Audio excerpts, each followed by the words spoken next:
My cousin Emma has an obsession with testing my boyfriends. Despite my repeated refusals, she finds great pleasure in this game. After successfully seducing them, she dumps them, and then informs everyone in our family group chat that my boyfriend is no good. Recently, she set her sights on a new target, my boyfriend of 6 months. I wasn't surprised that she discovered Jack so quickly. My mom happened to meet him when she came to my rented apartment to pick up some stuff. My mom's biggest flaw in life is her tendency to compare herself with others, commonly known as being green with envy. Emma married well, and even after her divorce, she still has an endless supply of alimony. Add to that, my aunt's relentless boasting about Emma in front of my mom. It has become my mom's life motto to have me marry someone even better than Emma's ex-husband. My lack of progress in this area has become her constant worry. I met Jack at a bar. I spotted him in the crowd, and it took me over 6 months to finally win him over. He's younger than Emma's ex-husband, more handsome, and even richer. Isn't this exactly what my mom wants? She immediately announced it in our family group chat and even sent out red envelopes, indicating that I would be getting married soon. When I saw this, I felt helpless and sent a waving hand emoji in the group. It's not that serious, family, don't make a big deal out of it. My mom immediately countered with a photo in the group chat. With his looks and that bag he's carrying, how can you not be serious? Emma chimed in. Wow, where did our little Lily find such a catch? Do you want your big sister to test him out for you?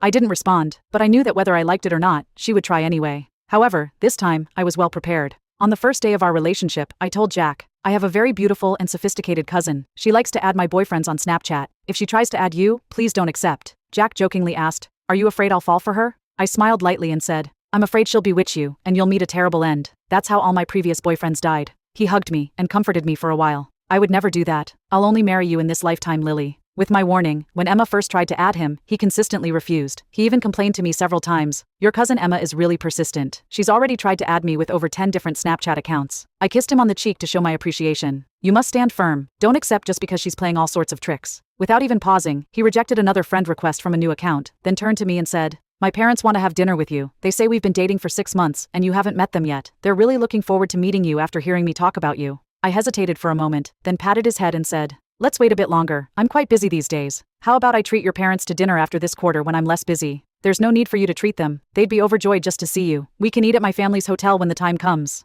Perhaps because she couldn't add Jack on Snapchat, Emma became a bit impatient. She suggested coming to stay at my rented apartment for a while. Of course I wouldn't agree, but my mom was eager to show off the new apartment Jack had gotten for me. She couldn't wait to give Emma my address. So when I got home from work, Jack and Emma were sitting on opposite ends of the sofa, scrolling through their phones. Jack pulled me into the bedroom, looking a bit annoyed. I really didn't pay any attention to her. Why did she come to our place? I shrugged it off. My mom probably gave her the address. She's just like that. Just ignore her. He swore to heaven, but I felt a bit uneasy. My mind kept replaying the image of them sitting on the sofa. Jack wouldn't, would he? I had pursued him relentlessly for half a year before succeeding. He couldn't possibly be won over in just one evening, right? I still felt a bit anxious, partly due to my lack of self-confidence, and partly because I wasn't sure how long Jack could resist. Jack didn't stay over that night. He has another apartment in the next building, so he went back there. Early the next morning, he came over to bring me breakfast. There were 7 or 8 dishes spread out on the table. Emma saw this and smiled smugly. Brother-in-law, did you bring so much because you knew I was here today? Wow, I love the soup dumplings from this place, but they never do deliveries. Did you go and pack all this early in the morning?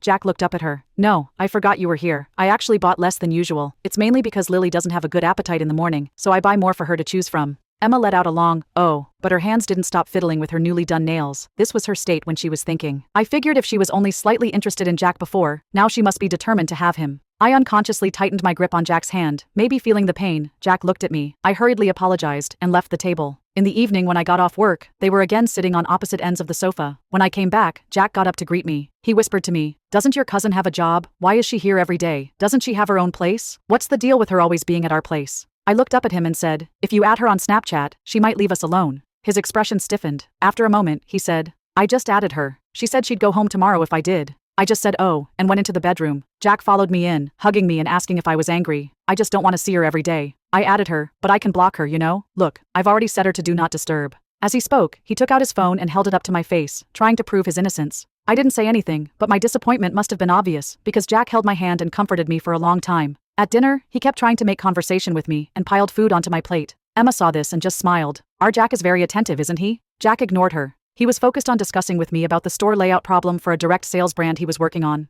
Emma deliberately made a noise at the dinner table to get our attention. When we looked at her, she smiled and said, oh my, you're talking about something I'm good at. I got a bit excited. She turned to Jack, who looked confused, and said, my ex-husband has a direct sales brand that's doing quite well. He has many channels that he could share with me. For Lily's sake, I could help you out. Then she went on to introduce the brand in detail. I could see that Jack was very tempted. He looked at me hesitantly, then at Emma, and asked, if it's your ex-husband's, wouldn't it be inconvenient? What's inconvenient about it? A little pillow talk and everything's solved, right? Just wait for my message. This time Jack didn't refuse. I knew his do not disturb setting for her would soon be turned off. Sure enough, after entering the room, he said to me, "Your cousin Emma is very generous and straightforward." I just looked up at him once, my eyes half red. He immediately came over to comfort me. I was just saying, how could I be interested in a woman who's still entangled with her ex-husband? Emma left my apartment the next day, and Jack didn't come back for several days. He said he was out of town for work because several direct sales stores were opening at the same time. A few times during video calls, I saw Emma in the background. He hurriedly explained. Cousin Emma called to ask about the progress. When she heard I was in the neighboring city, she came over to take a look. This time, thanks to cousin Emma's help, we saved a lot of trouble. Even my dad praised me. Second-generation rich kids spend their whole lives wanting to surpass their parents, and Jack was no exception. His father and grandfather were both very successful entrepreneurs. Jack wasn't bad either, but he was always overshadowed by his family's reputation. He had always wanted to prove himself. This time, the direct sales stores were set up in several cities at once, fast and in good locations. Even his father and grandfather praised him at the dinner table for doing a great job. Jack transferred me $200,000, saying it was to buy a bag for my cousin in my name. I know she helped me out for your sake, so it's better if you give it to her. I still have that much sense. Then he added, choose one that your cousin likes. If it's not enough, I'll transfer more to you.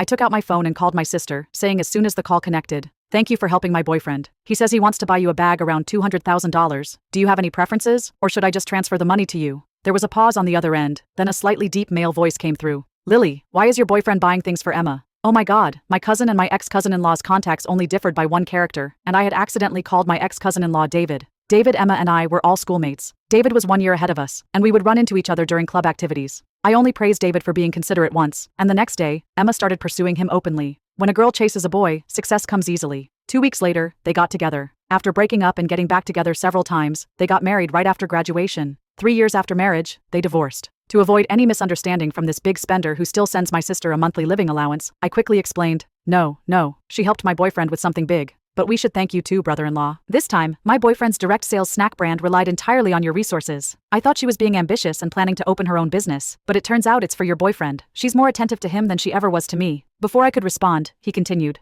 all right, I get it. I'll buy the bag for her. You keep the money for yourself. I returned the money to Jack, telling him that my brother-in-law said not to worry about it. He seemed a bit puzzled. Isn't he your ex-brother-in-law? Why is he still so involved? He's her meal ticket. Where do you think all those designer brands and high-end lifestyle of my cousin come from? Jack's expression became a bit unnatural. Seeing me looking at him, he added, I see. That night, Emma came to my place again. She had been drinking and was sitting on the sofa with a flushed face, arguing with me. Clear-headed, logical, and articulate, she criticized me inside and out, up and down. Finally, pointing at Jack, she said to me, You think you can land a rich guy? Let me tell you, don't dream about it, Lily. You'll never be able to live the life I have. You told David I'm stealing your boyfriend so he'd cut off my allowance? I bet I could find a new sugar daddy tomorrow if I wanted to. You believe that? When Jack heard this, a spark flashed in his eyes. I suddenly felt it was all so pointless. I left them in the living room and went back to my bedroom. After this incident, Jack started working overtime and going on business trips more frequently. Even when I mentioned that I wasn't busy recently and could have dinner with his parents, he politely declined, saying it wasn't the right time yet. By this point, I understood.